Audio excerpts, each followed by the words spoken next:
Hello there, my name is Nidina Gori and I'm a CPA. We all know that every tax year comes with its own set of changes, and it can be quite a challenge to keep a track of all of these changes. In 2021, the pandemic forced many of us to work from home yet again. If you worked from home for a period of 4 weeks consecutively or more, you may be eligible to claim the work from home deduction. You may recall that last year you claimed $400 if you used the temporary flat rate method to file. This year, this limit has been increased to $500. However, if you want to file using the detailed method, and if you think that is more beneficial for you, you can still do that.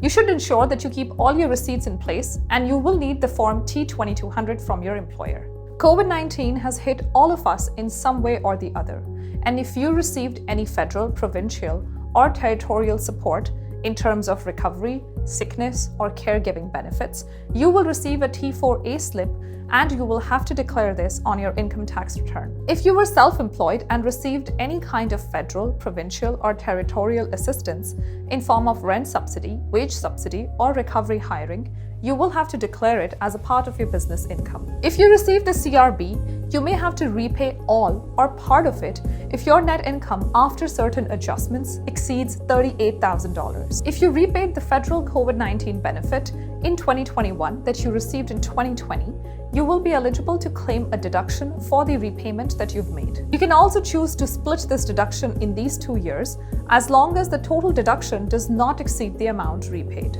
The Canada Workers' Benefit rate and income thresholds have changed for the year 2021. There's also a new introduction, that of the secondary earner exemption. But if you're using cloud tax, you need not worry. The software will automatically calculate this amount for you based on the spousal information that you have entered. The Government of Canada has announced its intention to deliver the Climate Action Incentive every quarter starting July 2022. Earlier, this amount used to form a part of your income tax refund, but starting July 2022, you will be receiving this payment every quarter. So while the benefit per se has not changed, it's just how and when you receive the amount. In order to claim this benefit, all that you have to do is file your taxes even if your income is nil. And CRA will determine your eligibility based on the information that you enter on your income tax return. We've already covered all the major changes that have occurred in 2021. There has also been a change in the definition of zero-emission vehicles. If you purchased a zero-emission vehicle after March 1st, 2020, make sure you check out the T4002 guide for more information. Alright then, we've already covered all the major changes that have occurred in 2021. But if you have any questions, feel free to reach out to us and we will be happy to help. The tax season is here, so happy filing!